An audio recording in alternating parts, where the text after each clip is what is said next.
To commemorate this wonderful day, I have made a decision for my daughter. Ava, I will give you the perfect opportunity to prove that you are truly a kind-hearted sister. The land given to Owen's parents will be passed on to your younger sister, Harper.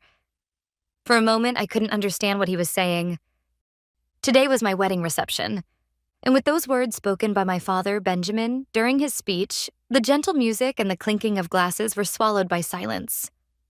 The hall, once filled with the joyful hum of celebration, felt eerily quiet. It was as if time itself had frozen. My father's words slowly, yet unmistakably, seeped into my mind. The land. To Harper? Beside me, I heard Owen take a sharp breath. His hand, which had been warm just moments ago, had turned icy cold. Across the table, I saw Harper, dressed in a red dress, smiling triumphantly. She wasn't shocked at all, her lips curled in a victorious grin. "It's not even a house yet, just land," Harper said loudly enough for everyone nearby to hear. The cruelty behind her feigned innocence made my blood run cold. She was watching my reaction as if it were some kind of amusing play. A quarter-acre of green hillside on the outskirts of Los Angeles. A gift from Owen's parents, the Carters. But it wasn't just land. It was the place where Owen and I were supposed to write the first page of our new life together. A place where my long-held dream, one I had never told anyone, was finally going to come true. A sunny kitchen where I could grow herbs. A garden where friends could gather and laugh freely. And someday, a space where our own children could run and play under the open sky. Owen had worked tirelessly to make my dream of a peaceful, honest home, a home free from exploitation, come true. Together with his parents, he had spent months searching for that place that contained every small piece of my dream. Welcome to our family. This is your canvas for the future. That day, the Carters tied the registered deed with a beautiful ribbon and handed it to us with the warm smiles of parents welcoming a true daughter. And now my father was giving that canvas to my sister without my consent. Just like when I was a child, and he took away the fountain pen my grandmother had given me, simply to soothe a crying Harper. Ava has always put family first, thinking of others before herself. I'm sure she'll gladly accept my decision today. Right, Ava? My father's words pricked sharply at my chest. No one here knew how the kindness and self-sacrifice he praised had been forced upon me in reality. The murmur of the crowd began to rise and fall like waves. Curiosity, pity, and contempt swirled through the room as my father continued. Ava already has a wonderful partner in Owen, and she has the Carters behind her, but Harper is still trying to make it on her own. As her sister, isn't it only natural to help her? Those words felt like a curse that had bound me for years, that I must endure, that I must yield, that I must sacrifice myself. In our family, those things were considered natural and even virtuous. The used car I bought with my very first paycheck eventually became Harper's when she insisted she needed it to go to the beach with friends. When I complained, my mother looked at me with a sorrowful face and said, "She's still naive about the world. You're the grown-up now. Be generous and forgive her." Everything I owned was treated as family property, and if Harper wanted it, it automatically became hers. That was the unspoken rule of our house. But what my father was trying to take from me now wasn't just mine. It was a sacred place entrusted to us by Owen and his parents, a space born from their faith in our shared future. I gently released Owen's hand and took a step forward. Straightening my back, I let the cold knot of anger I had buried deep inside finally surface in my voice. "Father." My voice was surprisingly calm. There was no tremor, no tears. "That land belongs to the two of us. Even as my father, you have no right to take what is ours, or to give it away to someone else." My father's brow twitched, perhaps to his ears, so used to hearing nothing but my obedient yes. My words sounded like a foreign language. "What are you talking about, Ava? You shouldn't speak so stiffly among family." "No, this is a serious matter," I replied firmly. "What you are trying to do right now here in front of everyone is to take away our property without our consent. That act in the eyes of the law is called theft." Theft. The sharp sound of that word sliced through the air of the room. My father's face still wore its calm expression, but I didn't miss the dangerous glint that flickered in his eyes. Holding the microphone, he spoke in a deliberately patient, condescending tone, as though lecturing a stubborn child. "Ava, you seem a bit agitated. I understand. It's your wedding. Emotions run high, but be careful with your words. You're accusing me of stealing your property? How absurd. This is simply a rational managerial decision to redistribute family assets in the most effective way. You still lack the perspective to see the bigger picture? He shrugged toward the guests with a performative sigh. Good grief, what a troublesome daughter, he muttered. A few of his business associates laughed quietly from their table, but I no longer flinched. Beneath his feigned composure, I could clearly sense his unease and panic. A managerial decision, you say? I repeated his words softly. Then tell me, do you truly claim that disposing of your daughter and son-in-law's property without consent poses no legal problem whatsoever? As a company executive, surely you, more than anyone, understand the importance of compliance? A thin line of sweat trickled down his forehead. The mask of the calm, reasonable father cracked before my eyes. The laughter in the hall vanished completely. He had no answer. The forced smile disappeared, and his face turned red with humiliation. Then, at last, his emotions burst through. You ungrateful child, do you have any idea who made you what you are today? His furious voice echoed through the silent room. But this time, the authority it once carried was gone. Instead, I heard the panic of a man cornered by an unexpected challenge. Of course I'm grateful, for being raised, for everything you've provided, but that gratitude does not give you the right to dispose of my property as you please. I spoke slowly, each word deliberate and certain. If you truly intend to give that land to Harper, then I will not hesitate to call the police right here and now. My father's face darkened to a shade of purple, burning with anger and shame. The police? Don't be ridiculous. This is a family matter. Sit down, Ava. Are you trying to ruin this wedding, to disgrace us all? His shouting filled the room, but inside I felt strangely calm. The truth was, I had anticipated this. Ever since the day Owen and I announced our engagement and the Carters gifted us that land, something about my father and Harper's behavior had felt off. He had started asking about the property with the persistence of a real estate agent, inquiring about the exact lot size, the amount of tax, and whether there were any future development plans for the area. Despite claiming, "I'm only concerned for your well-being," his questions felt less like a father's worry and more like an investor evaluating a potential asset. Harper's attitude was even more blatant. "Wow, that's amazing, sis," she said with an innocent smile, while at the same time searching for an aerial photo of the property on her phone. Then she said casually, "If I were to build my house there, I'd definitely want a pool." It wasn't the playful joke of a child. In her eyes, I saw a twisted certainty, as if she already believed the land belonged to her. The final confirmation came during a weekend dinner. My mother mentioned offhandedly, as if in casual conversation, Harper's been thinking about living on her own soon. My father jumped in immediately, as though he had been waiting for the cue. That's right. Maybe she could build a small house on the corner of Ava and Owen's land. It would be nice for the sisters to live close and help each other out. The moment I heard that, I understood everything. In their minds, that land had already been calculated and allocated as an asset to be given to Harper. All their words of blessing, all their supposed concern for our future, were nothing but a shallow performance meant to disguise their scheme. From that day on, I began preparing quietly. I was no longer the same passive, compliant daughter who would simply let things be taken from her. I secretly recorded a conversation between my parents discussing how to persuade Ava. I also took screenshots of Harper's social media messages, boasting to her friends, saying, "Soon, that beautiful land outside LA will be mine." In my handbag now, there is a USB drive containing all of that evidence. That's why, even as my father shouted in anger, I didn't flinch.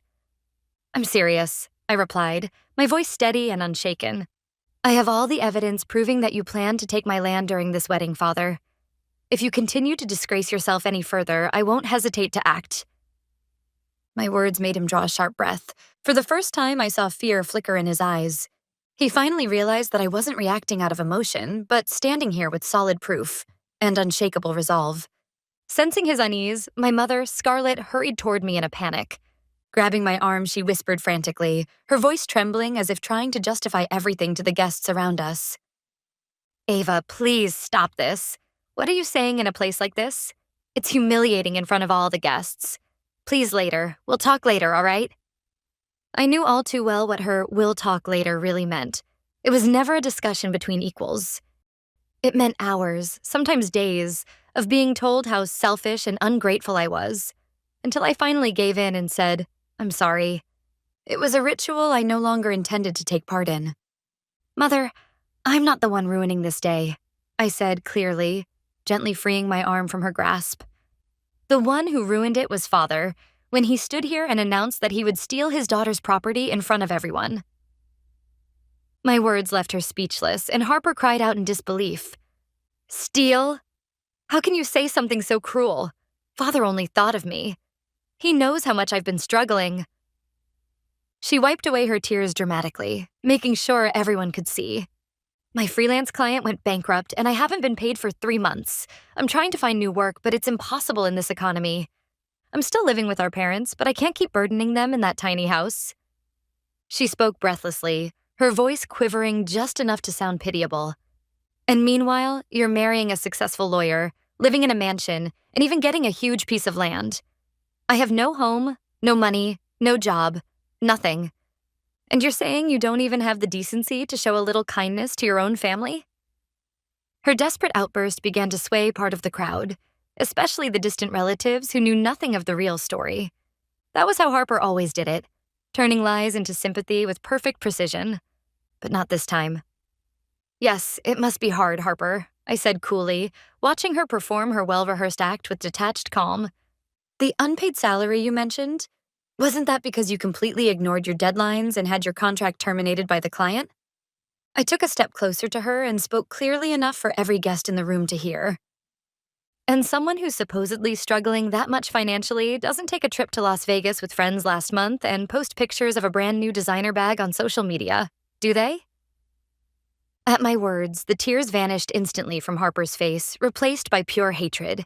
The sympathy that had begun to spread through the hall evaporated in an instant, replaced by confusion and suspicion. Whispers filled the room, the guests no longer even pretending to hide their curiosity. My father pointed a trembling finger at me.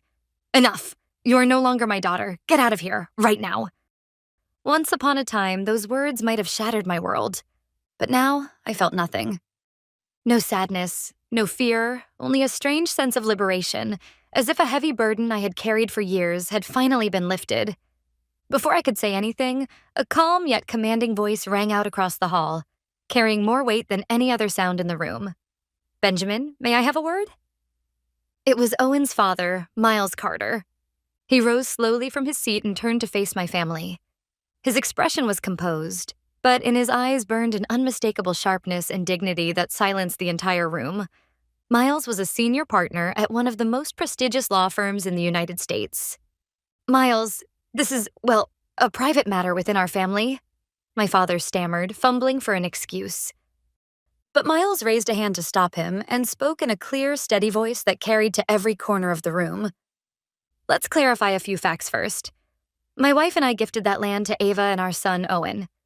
It was given with the hope that it would become the foundation of the new life they are about to build together." He paused briefly, then continued, his tone calm but decisive, like a lawyer presenting evidence before a court. "And just to be perfectly clear, the title transfer for that land was officially completed at the county registrar's office the week after their engagement was announced. Legally, the property is jointly owned by Ava and Owen. No one else has the right to touch it, not even a finger." Miles then smiled, a flawless, composed gentleman's smile. And looking my father directly in the eye, he asked the final and perhaps most devastating question. "Tell me, Benjamin, what exactly were you planning to do with someone else's property?" In that moment, I saw the color drain completely from my father's face. The face that had been dark red with rage turned pale, almost paper white, in a matter of seconds. Beside him, Harper's face had also gone completely colorless. Her mouth hung slightly open, frozen in disbelief. They finally understood. Their entire scheme had been legally meaningless from the start. And in front of dozens of guests at this wedding reception, they had effectively declared, "We tried to steal our daughter and son-in-law's land."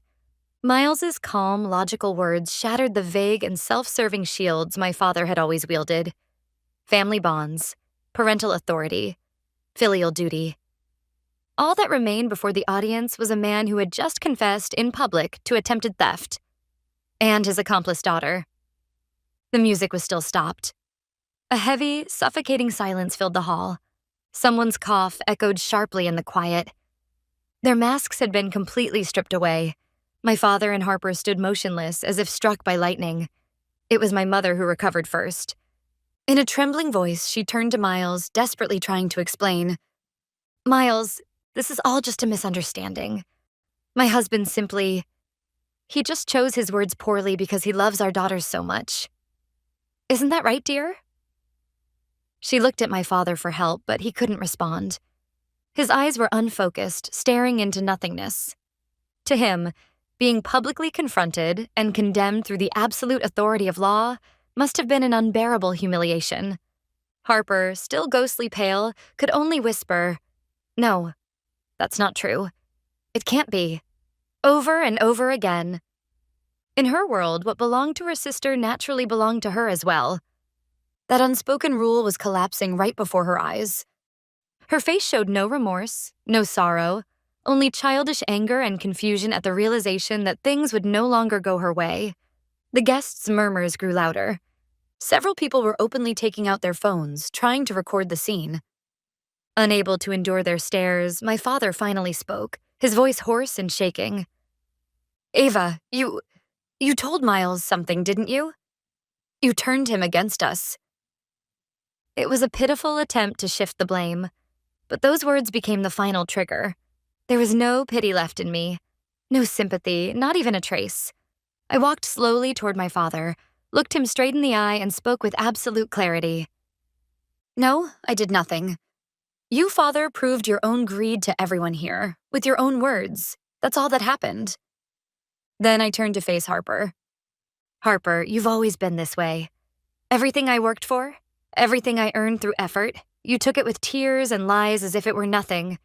But it ends today. Your tears hold no power anymore. It's time for you to learn to stand on your own feet and live your own life." "What are you—" she began to stammer, her voice faint and broken.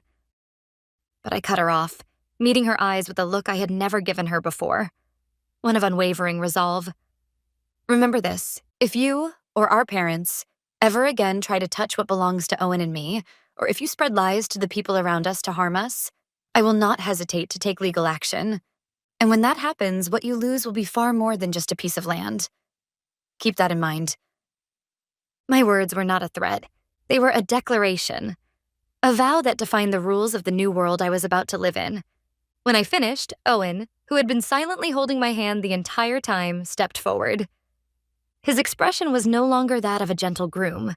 It was the composed, focused face of a skilled attorney standing before the court. With calm authority, he faced my family. The weight of his presence alone made my father, mother, and Harper instinctively step back. "As my father stated, that land legally belongs to Ava and me," Owen said, his voice low but steady. He spoke without anger, without drama, only facts. "And everything Ava has just said represents my own intentions as well." He paused, then met the eyes of each member of my family, one by one, his gaze sharp and unyielding. "What you have done to Ava over the years is not only morally unacceptable, but could also be considered coercion, intimidation, and in some cases, fraud under the law. I suggest you take that into serious consideration." Then came his final words, calm, deliberate, and absolute. "This is a warning, and it will be the last. Do not ever again come to us with your selfish demands." There was no room for argument, no escape in his tone. My father, my mother, and Harper could no longer say a word. They simply stood there, stunned and powerless. Owen then took my hand and guided me back to our seats. Standing before the microphone, he faced the guests with a serene smile and spoke in a steady, composed voice, as though nothing at all had happened just moments before. "Ladies and gentlemen, we sincerely apologize for the unpleasant scene you've just witnessed. We are deeply sorry. Now, although our schedule has changed a bit, we would like to continue this evening as a joyful celebration of our marriage. Musicians, please. Let's have some music." At Owen's cue, the band members, who had been frozen in silence, sprang back to life. The bright rhythm of jazz began to flow once again, slowly melting away the heavy air that had settled over the room.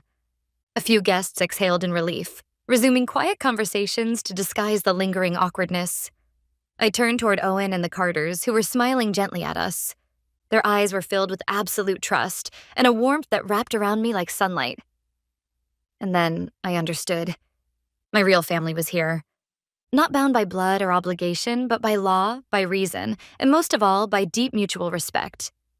I was no longer the powerless daughter who had spent years being exploited. From this moment on, my new life was truly beginning. It was only later that I realized my father, mother, and Harper had already disappeared from the venue. I had no idea how or when they slipped out, and I didn't care to know. They no longer belonged in my story. Weeks passed. When Owen and I returned from our honeymoon, Los Angeles welcomed us back to ordinary life and to an unexpected storm of attention. One of the guests had filmed the entire wedding confrontation and uploaded it to social media. The video spread like wildfire.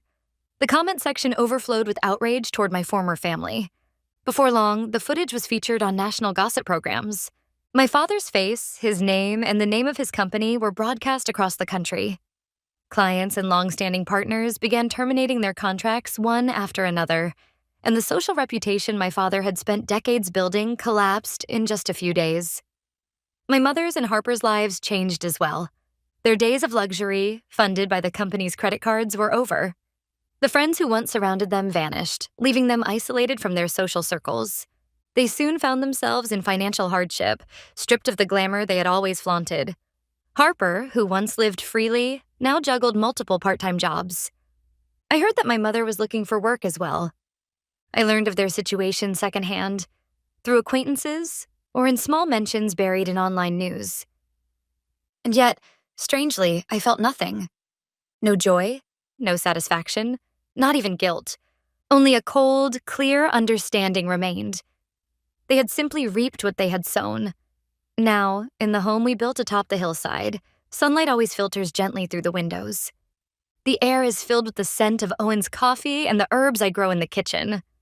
On weekends, his parents visit, and laughter rings across the garden bench that has become our family's favorite spot. The future we fought to protect that day has become a living canvas, one that now paints a portrait of love, respect, and a family we chose for ourselves.